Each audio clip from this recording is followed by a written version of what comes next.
Memang betul bahwa ada banyak hal eksternal yang gak bisa kita atur dan kontrol dalam hidup. Namun satu hal yang pasti teman-teman, bahwa usaha maksimal dan doa maksimal adalah langkah awal kita bicara takdir.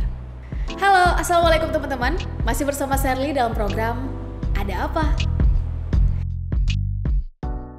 Seperti biasa, setiap weekend kita selalu membuka Q&A Ada Apa session di story Instagram. Dan dari semua pertanyaan yang masuk, irisan pertanyaan yang paling banyak akan kita ulas khusus di program Ada Apa. Untuk itu, di episode Ada Apa kali ini kita akan mengangkat satu pertanyaan yang paling banyak irisannya ditanyain minggu lalu. Yang menurut Sherly ini menarik, yaitu kurang lebih pertanyaannya adalah, Kak, gimana caranya kita ngatasin lingkungan yang gak sesuai dengan kita, pengen kabur tapi gak bisa? Dan pertanyaan yang kurang lebih bunyinya, gimana ya Kak Ser, kalau kitanya udah pengen banget bertumbuh tapi lingkungan kita gak mendukung? Kenapa menurut Sherly dan tim pertanyaan ini menarik? Karena gak semua kita dilahirkan dan mendapat kondisi serta situasi lingkungan yang mendukung untuk kita bertumbuh. Dan ada banyak orang yang sebetulnya punya cukup alasan untuk memutuskan untuk tidak ingin bertumbuh karena hal tersebut.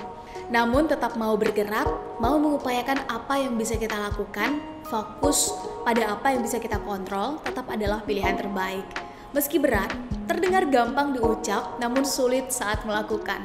Dan karena saya pribadi pernah berada pada posisi ini, maka teruntuk teman-teman yang sedang menonton video ini, yang mungkin juga sedang berada pada fase yang sama, please jangan menyerah.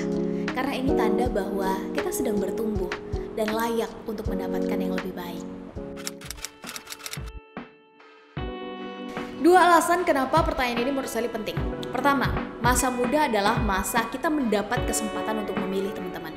Mungkin seolah-olah pada situasi dan kondisi tertentu kita ngerasa stuck atau udah mandek banget nih, gak tahu lagi mau ngapain, udah gak ada pilihan, gak ada jalan keluar, dan sejenisnya. Padahal, hanya butuh sedikit mengurai tali masalahnya, maka dengan sendirinya jalan dan pintu-pintu kesempatan akan terbuka.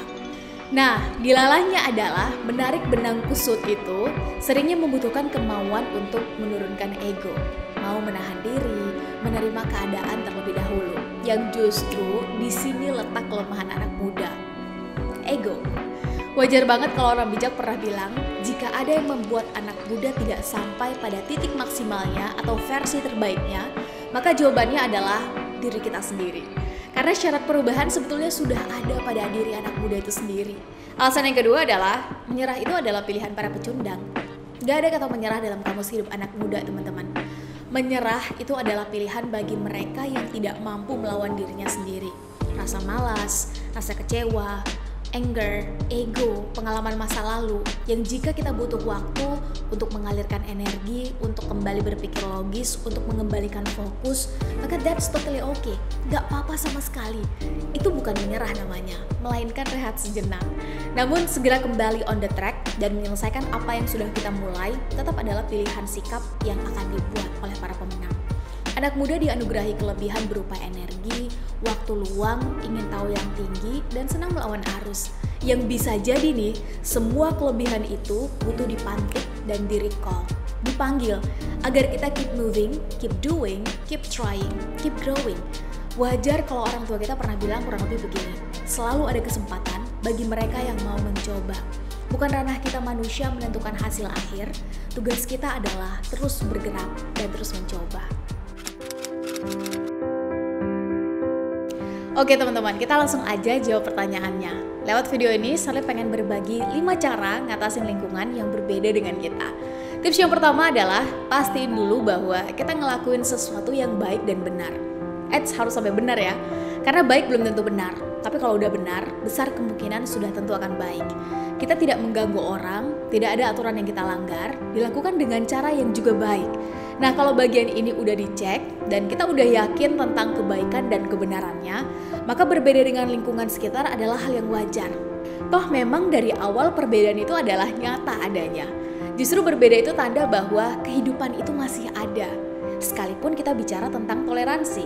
Sherly teringat seorang mentor pernah bilang gini teman-teman, toleransi itu bukan mencoba memaksa para pecinta kopi menyukai teh dan para pecinta teh menyukai kopi. Toleransi itu adalah saat para pecinta kopi dan para pecinta teh bisa duduk di meja yang sama, menikmati minumannya masing-masing, dan tanpa harus merasa terganggu dan terbebani. Karena hidup bukan untuk mencari validasi orang lain.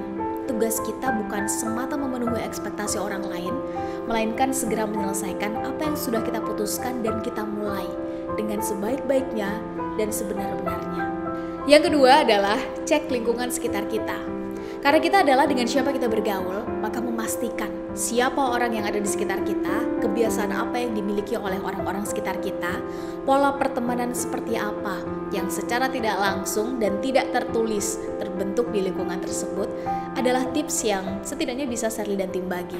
Kenapa demikian? Karena bibit unggul yang jatuh ke tanah yang tandus, maka ia tetap akan mati.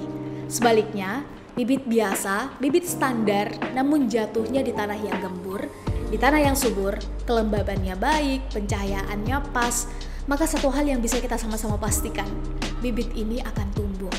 Yang menjadi kontrol kita adalah mencari, mendapatkan, dan mengupayakan tanah gembur tersebut.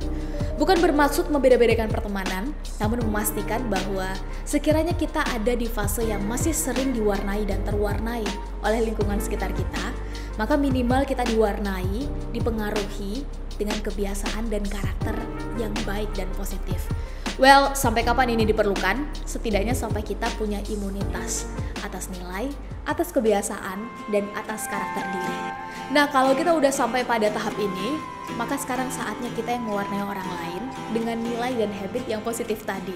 Karena ini tanda bahwa kita berusaha untuk menghadirkan kebaikan itu, baik untuk diri kita maupun orang lain. Karena kebaikan itu harus diupayakan, maka diam, jelas bukan pilihan. Yang ketiga adalah it's all about strategy. Ada istilah dari orang tua kita bilang begini, urusan target dan goal bisa jadi kita harus saklek. Namun urusan cara, urusan strategi, urusan siasah, kita harus mau fleksibel. Bisa jadi memang ada yang harus kita kondisikan dan ada yang harus kita adaptasikan dengan cara kita. Cara kita mengejar target misalnya, cara kita menyampaikan sesuatu kepada lingkungan, cara kita berkomunikasi, dan lain-lain. Ada kalanya kita harus sembunyi-sembunyi dulu, baru terang-terangan. Pun sebaliknya, ada tipikal orang yang bisa dengan sangat gamblang menunjukkan siapa dirinya, targetnya kemana, namun belakangan harus meredam diri sementara untuk memastikan dirinya aman. Bisa jadi itu adalah siasah yang memang butuh untuk kita sesuaikan. Karena nggak semua hal harus menyesuaikan maunya kita, dan nggak semua orang bisa langsung menerima perbedaan yang ada pada kita, baik itu beda cara pandang, beda penampilan, beda cara berpikir, beda cara berkarya, maka kita butuh untuk berkompromi. Kita butuh untuk menyesuaikan hingga orang lain terbiasa. Namun satu hal yang pasti teman-teman, bahwa target, cita-cita, dan harapan itu harus terus diperjuangkan. Lah caranya gimana Kak Ser? Prove it, buktiin. Buktikan kalau yang kita ucapkan itu benar. Buktikan kalau yang kita yakini itu bisa terjadi. Buktikan bahwa ide dan gagasan kita layak untuk dieksekusi. Dengan mau membuktikan, we do act. Kita melakukan apa yang kita ucapkan, apa yang kita pikirkan secara konsisten. Kata kuncinya adalah pengulangan. Maka setidaknya, pelan tapi pasti, penerimaan lingkungan itu akan terjadi. Well, minimal lingkungan terdekat kita. Kenapa coba kira-kira? Karena kunci penerimaan adalah kita terbiasa. Kalau batu yang ditetesi air aja bisa cekung, apalagi hati manusia. Bener nggak? Untuk itu, fleksibel dalam hal strategi adalah kunci untuk mencapai goal atau target yang kita inginkan. Tips yang keempat adalah prinsip stoik. Yang terjadi memang sudah harus terjadi. Terima tanpa koma karena hikmahnya akan kita temui dan mengerti nanti, bukan sekarang. Steve Jobs pernah bilang kurang lebih begini teman-teman. We only can connect the dots when looking backwards, not looking forwards. Yang artinya kurang lebih, kita baru sadar arti pentingnya dan makna sebuah kejadian, termasuk mengambil hikmah dan pelajaran ketika ia sudah berlalu, dan kita mau melihat dan mengevaluasinya. Dengan kata lain, kalau kita udah berusaha yang terbaik, udah mengupayakan yang kita bisa, maka terima apapun hasilnya. Entah disukai atau tidak, entah diterima lingkungan atau tidak. Selama kita tahu nilai kita di mana, maka penerimaan atas apa yang terjadi justru akan menambah perbendaharaan pengalaman. Dan menariknya teman-teman, ketika pengalaman adalah indikator bahwa kita bertumbuh, maka penerimaan adalah tanda bahwa kita bijak. Dan bijak adalah level tertinggi dalam proses bertumbuhnya seorang anak manusia. Dan yang kelima adalah, sekiranya harus membenci, maka bencilah dalam hati. Sekiranya kita tidak setuju dengan apa yang terjadi di sekitar kita, dan kita benar-benar berada pada kondisi yang tidak bisa berbuat apa-apa, minimal kita membenci hal yang tidak baik itu di dalam hati. Karena suara hati tetap adalah tanda keberpihakan, namun selemah-lemahnya upaya memastikan bahwa pikiran dan hati tetap bersinergi pada sesuatu yang baik, setidaknya adalah upaya atau tips terakhir yang bisa Sherly dan tim bagi. Ditutup dengan doa, semoga Tuhan Yang Maha Kuasa segera memberi titik terang atas kondisi, atas situasi yang sedang kita lalui. Memang betul bahwa ada banyak hal eksternal yang tidak bisa kita atur dan kontrol dalam hidup. Namun satu hal yang pasti, bahwa usaha maksimal dan doa maksimal adalah langkah awal kita bicara takdir. Nah teman-teman, itu dia beberapa tips yang bisa Sherly dan tim bagi sebagai jawaban atas pertanyaan yang masuk tentang berbeda dengan lingkungan. Semoga bisa menambah referensi dan bermanfaat bagi yang membutuhkan. Teruntuk teman-teman yang mau ikut sumbang pertanyaan, bisa banget ikut kirim pertanyaan di story yang selalu kita buka di setiap weekend.